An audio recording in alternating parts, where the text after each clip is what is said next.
ओम शन शनिश्चराय नमः।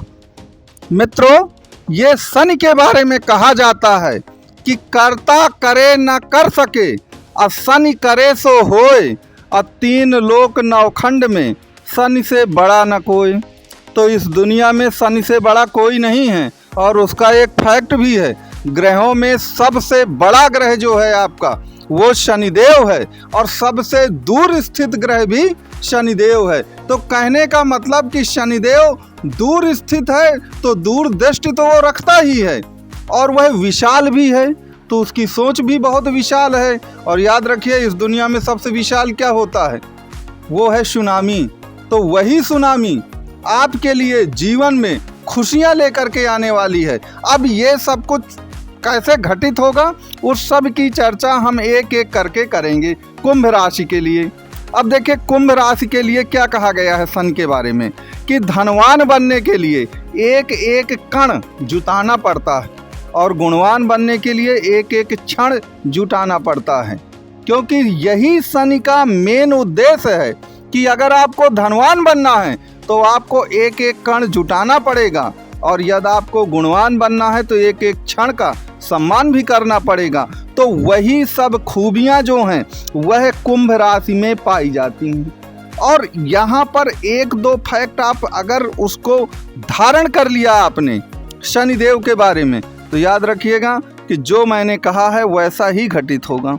अब यहाँ पर एक चीज़ ये याद रखिए कि शनि की दूरदृष्टि और कुल मिलाकर विशाल दृष्टि और उसकी विशालता के कारण कोई भी राशि कुंभ राशि से सामना नहीं कर सकती है। क्यों नहीं कर सकती है, उसका एक उदाहरण सुन लीजिए। आपको मालूम है कि हम लोगों की चार अवस्थाएं हैं, बाल्यकाल, बचपना, जवानी और बुढ़ापा। ये चार अवस्थाएं आती हैं, तो ग्रहों की भी चार अवस्थाएं आती होंगी। ऐसा थोड़ी है कि ग्रह एकदम जवान पैदा होते हैं और जवान ही मर जाते हैं, उनकी भी चार अवस्थाएं होती होंगी। तो याद रखिए, हर ग्रह की चार अवस्था होती।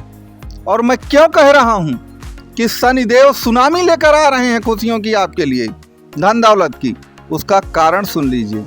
क्योंकि शनिदेव 10 डिग्री के होने ही वाले हैं, और कोई भी ग्रह 1 से लेकर 10 डिग्री 30 डिग्री तक का होता है। और जब वो 10 डिग्री से पे आता है ना, तो 10 डिग्री से 22 डिग्री तक वह युवावस्था में पहुंच जाता है। और इस समय शनिदेव कहाँ विचरण कर रहे हैं, आपके लग्न में ही बैठे हैं।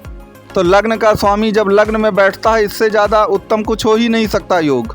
ये तो सबसे बड़ा राजयोग होता है, और उसमें भी शनि का युवावस्था में आना, वह निश्चित तौर पर आपका पूरा जीवन बदल देगा। क्योंकि युवावस्था में अगर शनि आए हैं तो फिर याद रखिएगा कि कल्याण होने जा रहा है। अब यहाँ पर प्रश्न ये उठता है कि कुछ लोगों का प्रश्न हो सकता है कि हम तो बड़े परेशान हैं, हमारा तो अभी कल्याण नहीं हो रहा महाराज।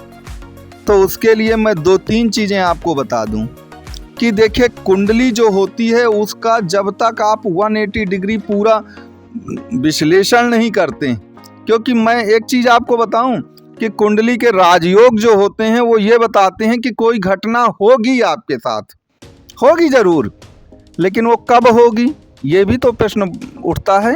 कैसे होगी, तो कब होगी, ये तो आपकी दशा और महादशा और अंतरदशा प्रत्यंतर दशा बताएंगी। और कैसे होगी, यह कुंडली के अन्य योग बताएंगे।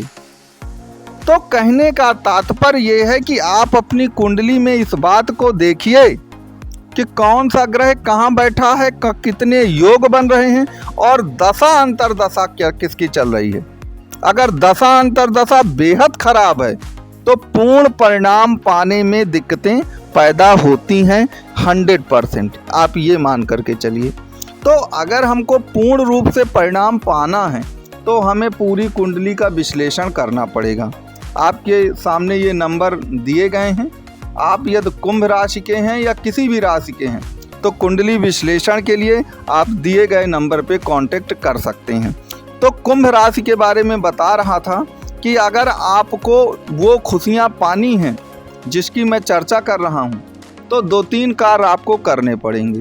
नंबर 1, देखिए, शनि हार्ड वर्क का, मेहनत का प्रतीक। तो वो लोग क्या होता है, जो द्विस्वभाव लग्न या राशि के लोग होते हैं, मिथुन, कन्या, धनु, मीन, वो लोग काम से जी चुराते हैं क्योंकि उनका स्वभाव शनि से विपरीत होता है। काम से जी चुराते हैं, कंफर्टेबल जोन में जीते हैं। लेकिन मकर और कुंभ का ये स्वभाव नहीं। मकर तो बहुत ही ज़्यादा लेबोरियस राशि है और कुंभ भी लेबोरियस है क्योंकि वो भी शनि की ही राशि है। तो आपको पहला एक चीज़ तो ध्यान में रखना पड़ेगा कि आप ये मत सोचिए कि किस्मत के सहारे सब मिलने वाला है।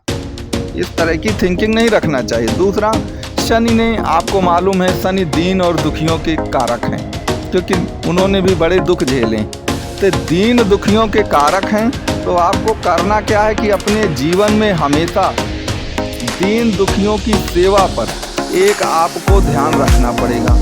यदि आप दीन दुखियों की सेवा करते हैं जीवन में और उनके साथ एक अच्छा संवाद रखते हैं, तो याद रखिएगा निश्चित तौर पर आपको लाभ मिलने जा रहा है और ये लाभ आपको मिल कर के ही रहेगा।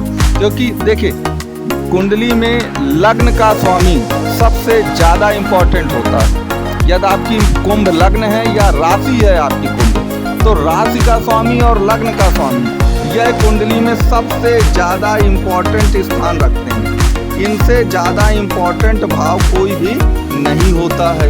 तो लग्नेश का लग्न पे आना निश्चित तौर पे आपके लिए लाभदायक है। लेकिन फिर से मैं वही बात कहता हूँ कि आप कुंडली की बाकी बारीकियों को भी देखिए। आप देखिए कि चंद्रमा आपकी कुंडली के किस स्थान में कुंभ राशि आ रही है। कहीं वो 6, 8, 12 पे तो नहीं है चंद्रमा बैठा आपका, क्योंकि शनि की 7.5 में सबसे ज़्यादा पीड़ित कौन होगा? सबसे ज़्यादा पीड़ित होगा आपका चंद्रमा। और चंद्रमा को आप जानते हैं, चंद्रमा आपका मन और दिल है।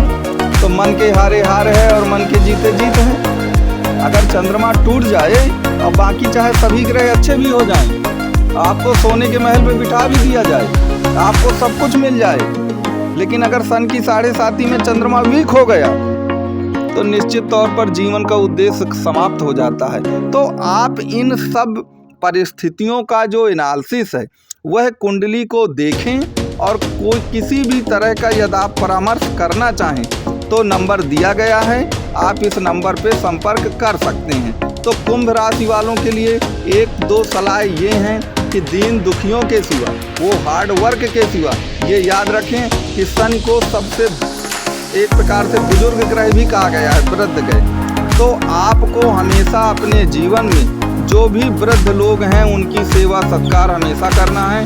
तो शनि देव की कृपा जो है वह आप पर जीवन भर आती रहेगी और अगर आप ऐसा नहीं करेंगे तभी दिक्कत में आएंगे।